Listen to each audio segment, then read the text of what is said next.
How do you come up with business ideas? Do you have the latest $1 million idea? Well, I just read a book called Disrupt You by Jay Samit, and he outlines his ways for you to come up with the next million or $1 billion idea. So I'm going to pull up my notes that I took here.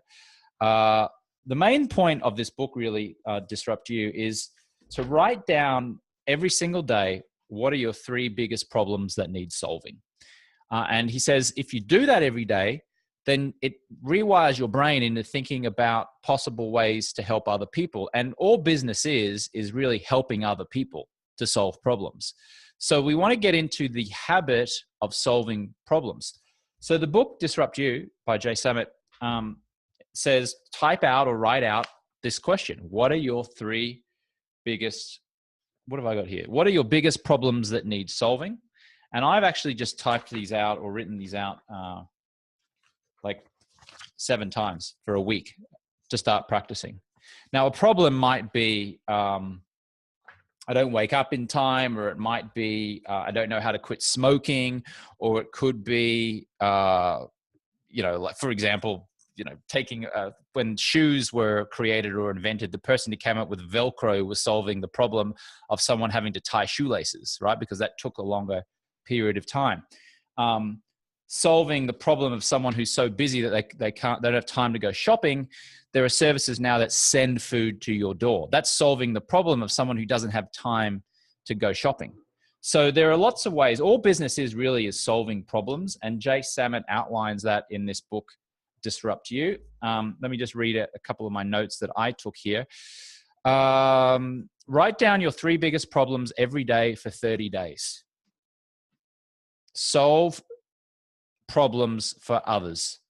Solve one person's problem and then solve 1,000 people's problems doing exactly the same thing.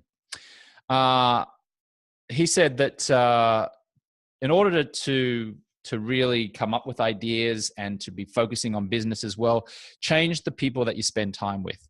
So if you want to build a business, if you want to be an entrepreneur, start hanging out with people who are already entrepreneurs and know how to build businesses. And if you're not doing that, if you're hanging out with people who aren't entrepreneurial, then how are you going to be inspired or learn how to build a business? Every obstacle is an opportunity in disguise, he says. So whenever you're like, oh, this is annoying, this is frustrating, oh, I can't believe I've got the same problem over and over and over again. What do? Well, according to Jay Samit, the author, you go to your cheat sheet and you write down, or you answer the question, what are your biggest problems that need solving? What are my 3 biggest problems that need solving? And then try to come up with possible solutions. And one of those things out of the 30 might be the next $1 million, $1 billion. It might just be a next $100,000 or $50,000 idea. That's all business is, solving people's problems, and they pay you for it. Here's another example. You don't know how to be good with the opposite sex. There are dating coaches.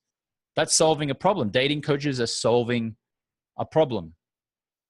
You don't know, you can't get rid of that stubborn 20 pounds, then a personal trainer or an exercise routine or a diet regimen solves that problem.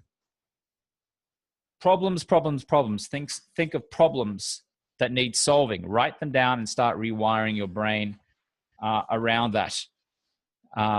Let's have a look here. We've got start each day with a positive attitude, commit to lifelong learning. You can, here's a good business idea. You can create a buyer's and seller's marketplace. So you create a place for people to buy and sell. For example, Airbnb doesn't own any hotel rooms. It just creates a place for someone with a room to advertise to someone who's looking for a room. You create a platform for people to buy and sell. eBay is people, eBay doesn't sell any products. eBay just creates the market for people to come and do business with one another. This is an idea. Again, Facebook creates no content. Facebook creates 0 content. Facebook is just a place where people come and post their content. So creating a marketplace can be a next $1 billion idea.